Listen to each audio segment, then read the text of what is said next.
del directorio de Promsex, para ampliar precisamente sobre este tema. Susana. Muchas gracias. No, muchas gracias por venir. Antes de entrar al tema en concreto en Madre de Dios, que es el informe que ustedes han elaborado, que creo que va a ser bien gráfico, que nos cuentes, quería que nos digas desde tu punto de vista, tienen razón las congresistas, de repente leyes hay. Absolutamente. ¿Qué es lo que falta? Digamos, falta primero la decisión del Estado de cumplirla, pero yo creo que hay un paso previo que es la presencia del Estado. Entonces todavía estamos viendo que hay zonas del país en donde la presencia del Estado apenas se nota. O está allí para estar en un ámbito sumamente reducido, dejando al resto, digamos, de la zona totalmente desprotegida. Y el fenómeno de la trata no es ajena a esa realidad. Entonces cuando tú te imaginas qué hace que desde hace muchos años, porque no es reciente, hay todo un proceso de donde gente que llega, digamos, finalmente por migración, donde su principal población es migrante, algo te tiene que decir qué está pasando en esa zona. Y donde además se mueve muchísimo dinero, porque aquí estamos hablando de enormes cantidades de dinero, tal es así que Madre de Dios, a pesar de tener una enorme precariedad en todos los términos, es una región sumamente cara. Entonces, esto no es casual, digamos, que nos movamos en esta enorme esquizofrenia, ¿no? Por un lado, muchísimo dinero, por otro lado, terrible pobreza, y dentro de este contexto, gente que tú ni siquiera sabes que existe. Porque lo que estamos hablando en términos de personas afectadas por la trata y explotación, en el caso de Madre de Dios, son simplemente estimados. No sabemos exactamente cuántas personas están bajo esa condición. Ahora, me están preguntando en el Twitter si por favor puedes volver a explicar qué es trata de personas. Bueno, trata de personas es aquella situación en donde una persona es privada de su libertad y es trasladada, digamos, a un sitio y que es retenida bajo engaño, bajo chantaje o bajo cualquier circunstancia, y es obligada finalmente para el bienestar o para el beneficio de un tercero.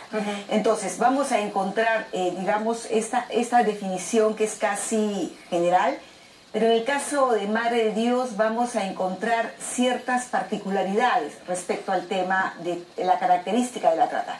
Si bien es cierto, hay personas que no necesariamente son llevadas en contra de su voluntad, muchas son llevadas, digamos, con la ilusión de poder ganar algo de dinero, y por lo tanto están viendo en esa zona una rápida salida a la pobreza. Y por supuesto de por medio está el engaño, de por medio está una situación anómala, y eso es lo que viene ocurriendo, ¿no? En el estudio que ustedes han entregado señalan, por ejemplo, que se pueden registrar casos de adolescentes varones entre 14 y 15, pero sobre todo entre 16 y 17 años en condiciones de trabajo riesgoso y bajo el sometimiento por deuda y explotación constante. Así es. Esos son los mecanismos que usan. Explica cuáles son los mecanismos que usan para someterlos. Generalmente, digamos, este tema de que son trasladados o que son llevados bajo este concepto clásico de que en poquísimo tiempo vas a ganar plata. Y con que eso va a poder retornar a su casa, va a resolver sus problemas, etcétera, etcétera.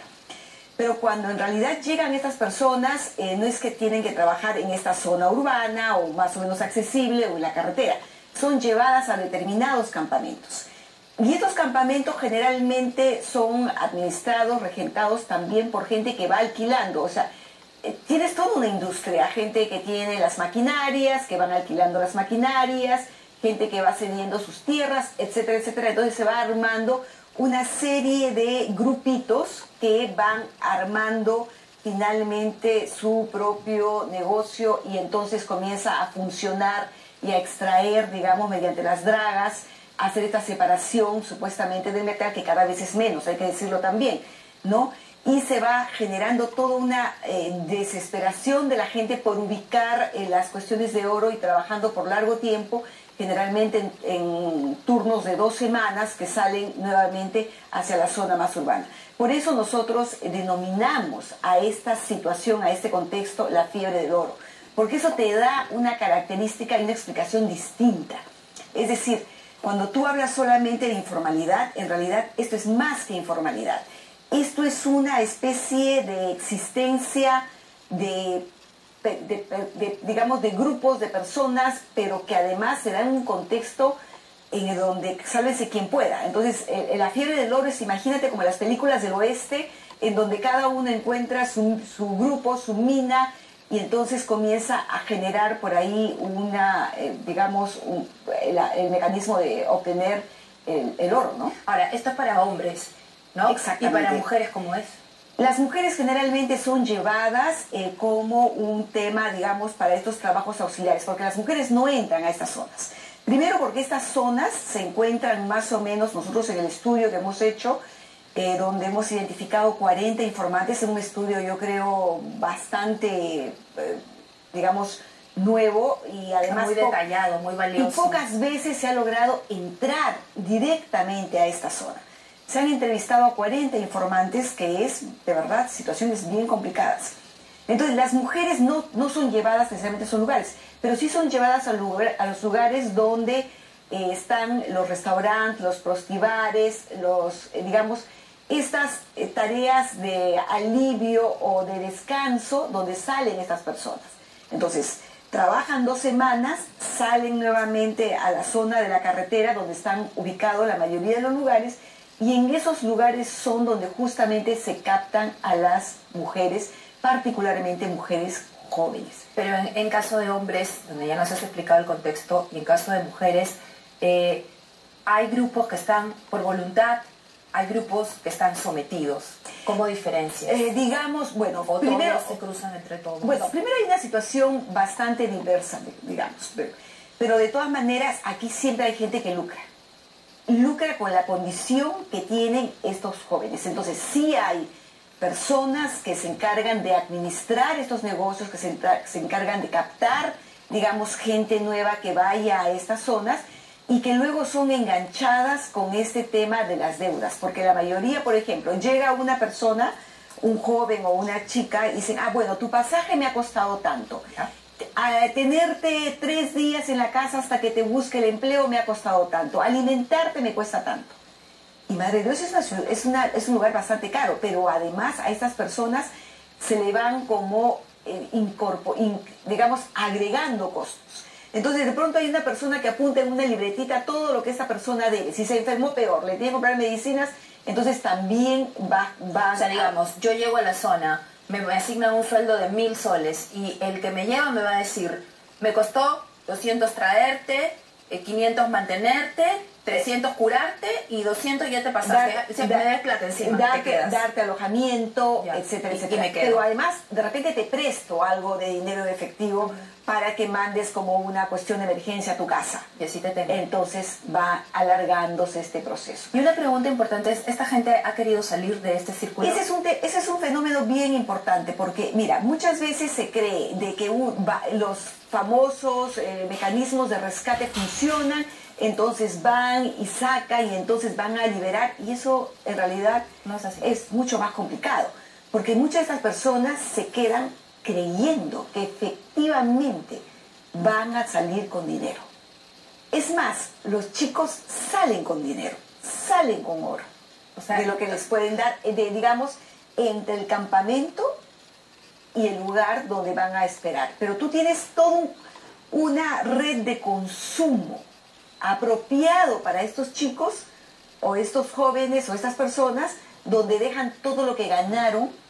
O sea, es un círculo. Absolutamente. Es un círculo entre el lugar de espera y el campamento al que se internan. Así es. Y toda esa plata circula allí. Y los tienen cogidos. Y entonces, claro, entonces estos chicos van, hay un contexto de consumo, de trabajo, de explotación sexual, trabajo sexual basado en la explotación. Hay un tema de alimentos, hay tema de drogas, hay un tema, digamos, de la compra rápida de medicamentos con poca, digamos, medicamentos de dudosa calidad.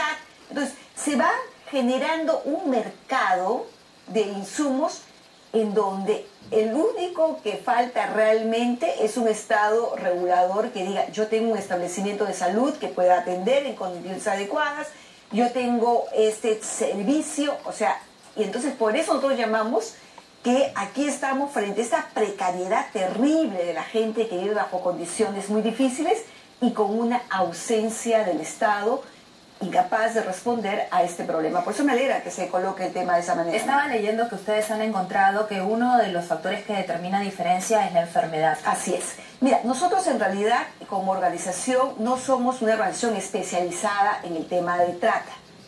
Nosotros somos una organización especializada en el tema de salud y en el tema de derechos sexuales y reproductivos. Y cuando entramos a trabajar en este tema, nosotros identificamos un área que no estaba cubierta, que era el tema de salud y dentro de un enfoque de ayuda humanitaria. Es decir, nosotros reconocemos que si bien es cierto, una persona está afectada por la explotación, digamos, no ha perdido su derecho por lo menos al cuidado de la salud. Entonces, pero eso no existe, pues. O sea, pero concretamente no hay una posta médica. No, hay postas médicas que no están, que están más pensando en la atención materno-infantil, pero no para esta realidad, digamos, que existe. Entonces, ¿por qué entramos con el tema de salud? Si bien es cierto, nosotros reconocemos que el tema de la persecución del delito, la acción de la fiscalía, el proceso, digamos, de apoyo a las víctimas es un tema importante. Sin embargo, las instituciones que menos resistencia pueden calar son las de salud y la escuela. Y la educativa. Así es.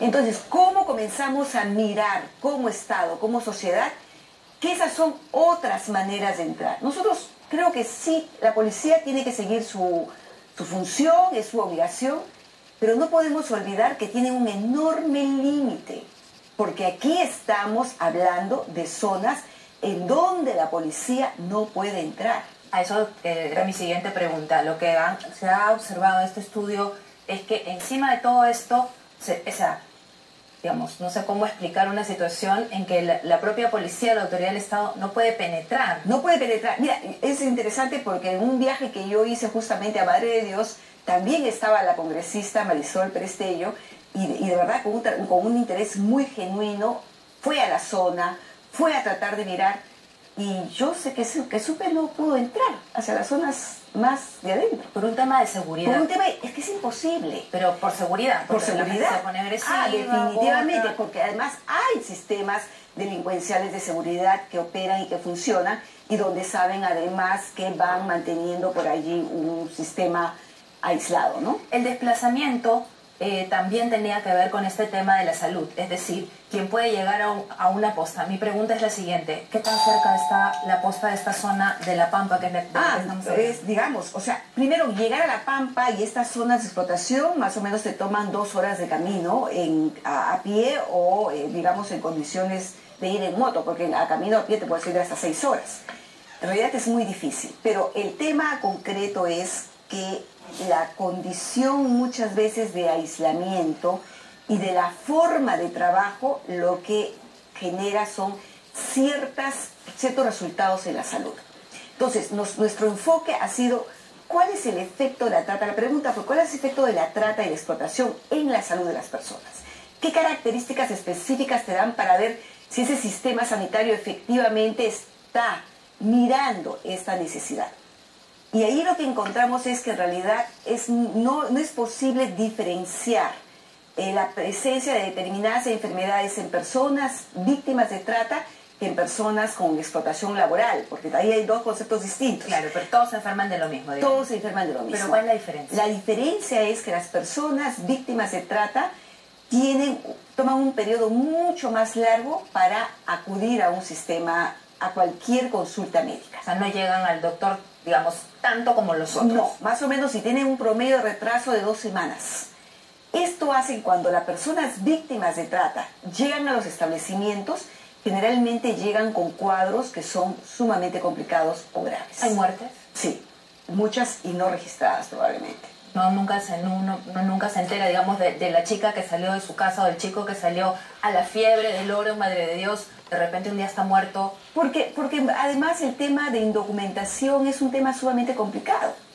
Entonces, si a esto se añade además que esta persona, cuando llega al establecimiento de salud, no va a encontrar los medicamentos que requiera, es un tema muy complicado. Pero además, lo más difícil es que no puede acceder porque sencillamente esta persona no tiene el DNI que le diga que viva allí.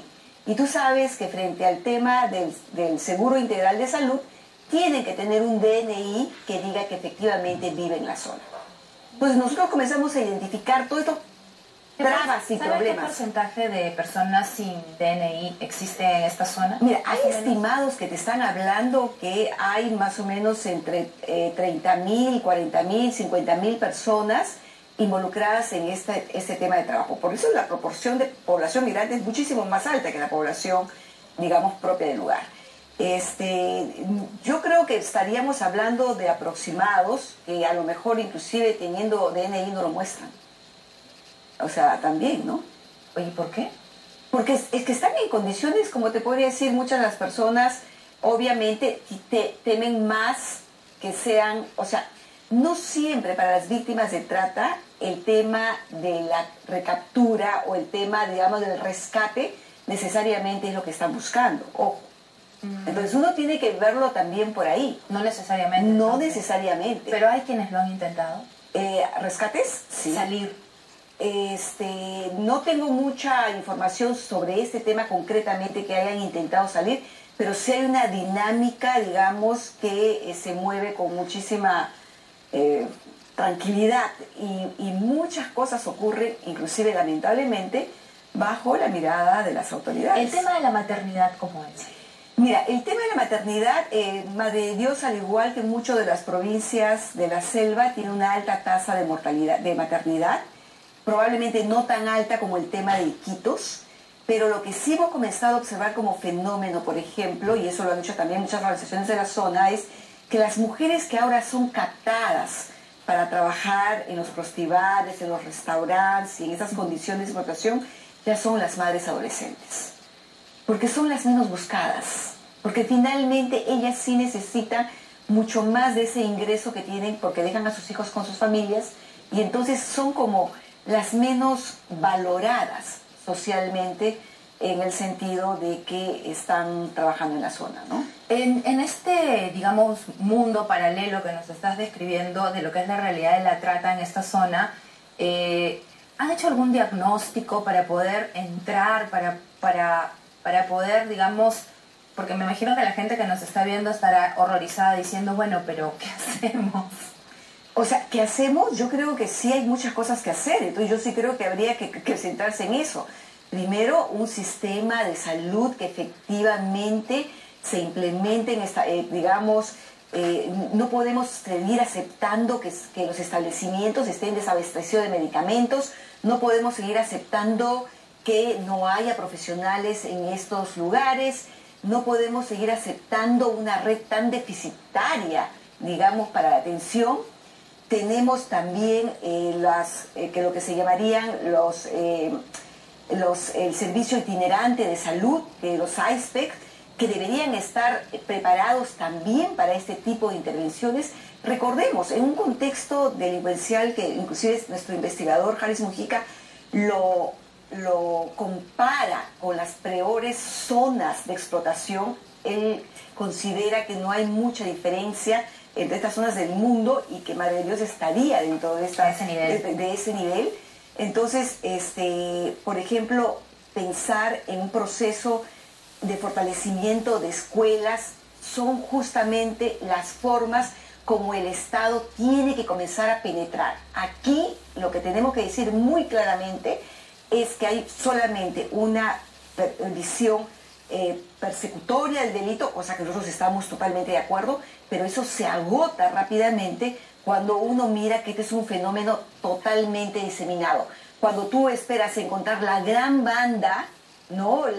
Gran banda de tratantes, y no, pues no hay una gran banda de tratantes. Hay padres, madres que mandan a sus hijos a trabajar porque creen que es lo más rápido, tíos que trasladan.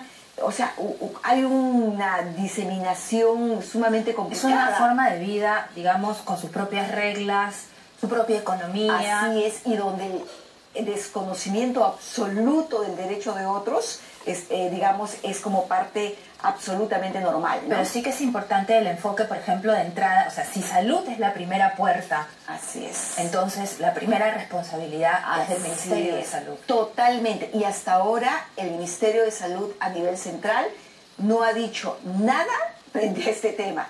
Entonces, recién entiendo yo que con este informe que hemos discutido, está haciendo llegar, la Dirección Regional de Salud, porque ahora todo es un proceso descentralizado, sí tiene una preocupación en este tema, pero esto requiere, digamos, una política nacional que realmente trabaje el tema de violencia sexual, porque, ojo, muchos de los niños y adolescentes que están en estas zonas ya han sido previamente violentados, entonces sí se requiere, y los establecimientos de salud tienen oportunidades claves.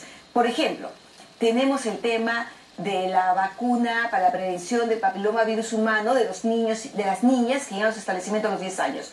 ¿No se podría incluir acaso allí un screening, una especie de detección de violencia sexual y prevenir y entrar de alguna manera con acciones mucho más concretas? Bien. Sí, yo creo que sí. Susana, muchas gracias. Muchas gracias por habernos explicado de qué va esta terrible realidad y vamos a tratar de invocar también, bueno, desde aquí, desde Lima, al sector salud en Madre de Dios y ver qué podemos hacer al respecto. Cuentas con nosotros siempre. Muchas gracias. Muchas gracias. Vamos a la pausa y al volver el Congreso